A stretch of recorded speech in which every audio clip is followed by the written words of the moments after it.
सूरते मधुर मनोहर देखे, राम में खो गए जनक।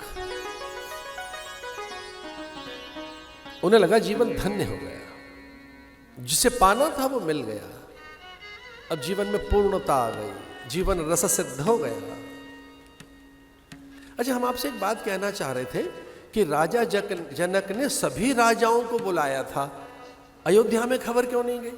पड़ोस में अयोध्या, तो लंका से आ सकता है रावण, और तो और वो बाली आया, सहस्त्रार्जुन आया, सहस्त्रबाहु जिसकी 1000 भुजाएं, पूरे संसार भर के राजाओं को न्योता भेजा है, अपने आप नहीं आए कि मेरी बेटी जिस धनुष को उठाकर रख देते, महादेव का धनुष, भगवान महादेव का धनुष था, उसे कोई उठा नहीं पाता था, चौकालेपन करना है, रंगोली अल्पना करनी है, अब धनुष की साज सज्जा करनी है, कौन उठाए? उसे को उठा तो पता नहीं था, सीता जी उसे उठा के रख देती है, को सीता जी तो उसे ऐसे उठा के रख देती है तिनका उठा लिया हो।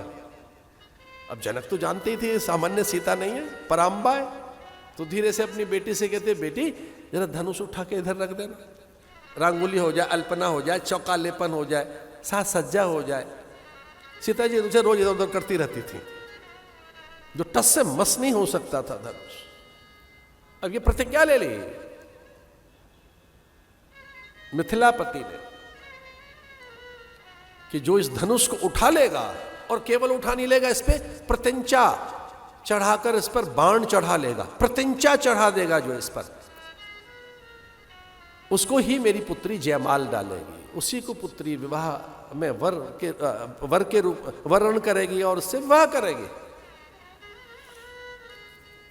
इतनी कठिन प्रतिज्ञा। तो पूछा उनकी पत्नी ने, जनक नंदिनी की मां ने पूछा, इतनी कठोर प्रतिज्ञा क्यों ले ली?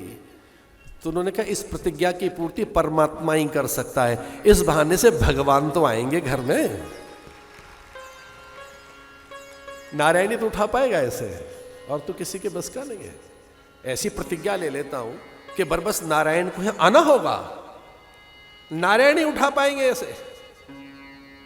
तो देखिए, सब जगह निमंत्रण गए, अयोध्या में नहीं गया। अयोध्या वालों को, भले आप चक्रवर्ती सम्राट हैं, उनका एक बार एक मंगल प्रसंग में उनका बहिष्कार कर दिया राजाओं ने कि जब सारे राजा बैठेंगे तब उस प्रसंग में आपको नहीं बुलाएंगे, उस दिन भले ही आपका आदेश का पालन करेंगे। भाई ऐसी क्या गलती हो गई उनसे? अकाल पड़ गया बड़ा भारी, जनकपुर में 12 वर्ष का अकाल, त्राहि त्राहि, पानी नहीं, जीव जंतु व्याकुल होकर लगे, मरने लगे, फसल सूख गई, कूप सूख गए। सदानंद ब्राह्मण से कहा जनक जी ने, तब तक सीता जी प्रकट नहीं हुई थी,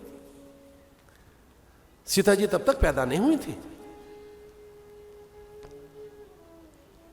सतानंद नाम के उनके गुरु ने कहा कि ऐसा हो सकता है कि कोई कच्चे घड़े में सूत काटकर, कपास से धागा, ताजा धागा बनाकर और कच्चे घड़े में उसको बांधकर आपके कूप से पानी निकालकर कुएं से और शंकर पे जल चढ़े तो ये विपत्ति दूर हो सकती है।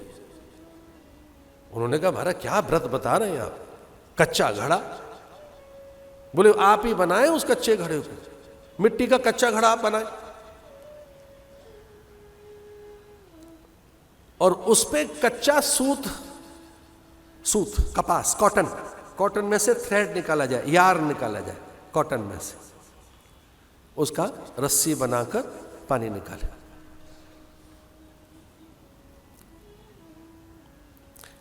तो सीता जी की मां को लगा कि हमारा समाधान हो गया, ऐसा हो जाएगा, हम तो कर नहीं पाएंगे। सबने पूछा कि समाधान क्या हो गया? अब बोले कौशल्या को चिट्ठी भेजते हैं, वो कर देंगे, ऐसा लगता है वो कर पाएंगे। कौशल्या को चिट्ठी भेजते, पत्र आया, राजभवन में पत्र पढ़ा गया। दशरथ विचलित हो गए। सौध पर बैठी तीनों माताएं, और कैकेयी ने कहा कि पहली बार स्वामी विचलित हैं। साहस देखो कैकेयी का। राजसभा में चली गई, कह लेंगे स्वामी जरा पत्र देना, इसमें लिखा क्या है।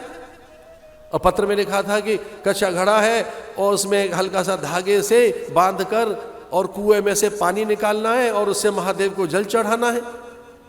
और ये कोई अयोध्या की कौशल्या ऐसा करें, तो थोड़ा कैकेयी रुष्ट हो गई। यानी कैकेयी ने कहा कौशल्या क्यों करेंगी, ये मैं करूंगी ये काम, बड़ी दीदी का काम नहीं है ये, मैं जाती हूं।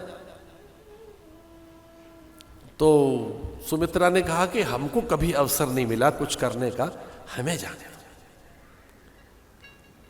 लेकिन कौशल्या ने कहा देखो निमंत्रण मेरे लिए है, कैकेयी के लिए और सुमित्रा के लिए नहीं है, तो ये उचित नहीं रहेगा। क्योंकि संबोधन मेरे लिए है, पत्र में कौशल्या को बुलाया गया है, मुझे जाना। बात तय हो गई, कौशल्या जी जाएंगी। लेकिन कैकेयी अड़ गई, बोली कोई तरीका, हम पानी भरने जाएंगे उनका। तो बोले किसे भेजें, बोले किसी दासी को भेज दो, वो ऐसा कर देगी। और सच में ही कैकेयी के कहने पर एक दासी भेज दी गई, लेकिन उसमें योग युक्ति ये रखी गई, कौशल्या के वस्त्र उसे पहनाए गए, कौशल्या की पालकी में उसे बिठाया गया, और सच मानिए पानी निकल आया। और दासी ने पानी निकाल दिया,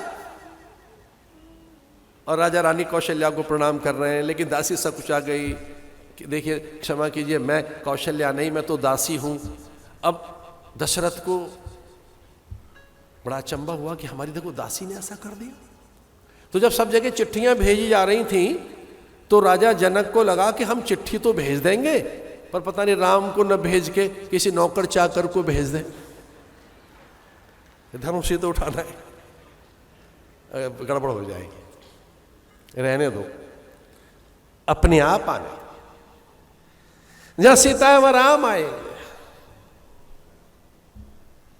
राम हृदय कांता, राम हृदय स्पंदना, राम हृदय आत्मा, राम आत्मा केंद्र, राम आत्मा रस्या, राम आत्मा प्राण, राम प्राण वल्लभ। राम कैसे नहीं आएगा? राम के प्राण सीता में, राम की आत्मा सीता है, राम का जीवन सीता है, राम का सत्य ही सीता है। बिना सीता के राम के कोई कार्य सिद्ध नहीं होंगे। और अगर हमारे पास सीता है तो भरोसा कीजिए राम अपने आप आएगा, बिना बुलाए आएगा। हम नहीं बुलाएंगे, हम तो नहीं बुलाएंगे। जब बेटी हमारे पास है तो इतनी योग्यता तो हमारे पास है ही। जब सीता हमारे पास है तो राम कैसे नहीं आएंगे? अब मुझे आपसे एक बात कहनी थी, सीता कुछ और नहीं, भक्ति है। अगर आपके घर में भक्ति पैदा हो गई, राम जरूर आएंगे। भक्ति है सीता, सीता संयम है।